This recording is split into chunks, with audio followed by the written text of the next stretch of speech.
Hi, it's Kali Star with Earth Matterz, and I just want to share a few things about this week's bundle. And I really want to know what you all think about the agretti. I know I've gotten a lot of amazing comments about it. And if you haven't watched our video yet, please do watch it because then you'll learn more about it and a little bit about how to cook it. And I'm sure it'll help you come up with plenty of really great ideas for how to cook it. It's really one of my favorite vegetables ever. So we're getting it again this week because it won't be very long that we'll be able to get any.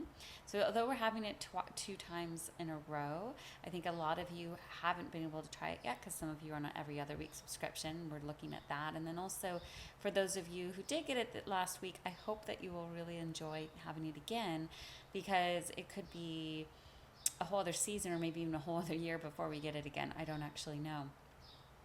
As David was describing in the video, it was actually quite hard to get that seed. So this week we're going to have serpent cucumbers and Romanesco squash, two of my most favorite varieties of cucumber and of squash.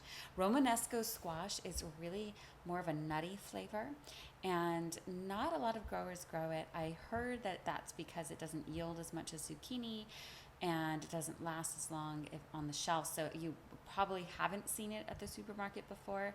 It's possible, but I haven't, and it is really my favorite flavor squash. Pretty soon we'll have sunburst squash again, which is also a huge favorite for me. Romanesco is just something really special, so I'm really happy that we get to have it. And then the serpent cucumber is also a big favorite of mine. Just an incredible texture and color. So have fun with those. Actually, they look a little bit alike. They're both kind of like a green stripy thing, though the Romanesco squash has ridges, so you'll know what the difference between the two. We have a really great squash recipe on the website where you can puree it into a sauce.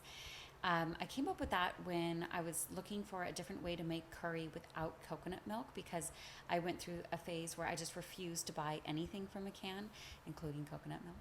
And I don't buy things from cans, but coconut milk, once in a while I do. But while I just cut it off completely from my life for a few years, I had come up with this recipe so that I could find an alternative to curry without using coconut milk. It really does not compare in flavor at all. However, if you're like me and you don't like to eat things out of aluminum cans and you happen to have fresh food in front of you and you don't feel like going to the store to getting some coconut milk, this is a really, really great recipe. And it's actually really, really good. You know, you just puree it, you put the curry powder in it, you cook it down, and then you can add that to rice and veggies. So that's one recipe I really love with the squash, and there are just a ton of them. So have fun with it. Pickle them, grill them, make zucchini pasta with them. I'm sure you'll try, I hope that you'll try all the different things because we're going to have plenty of squash in this season. I'm sure that tomatoes will be on their way soon, but we have really good news. We have peaches this week. I'm so excited. I've been waiting for a little while, right? It's always towards the end of the season. You go, okay, I'm ready for the peaches. And they're here. So that's really exciting. We also have some apricots and plums. So some of you will get a little bit of apricot, some of you will get a little bit of plums.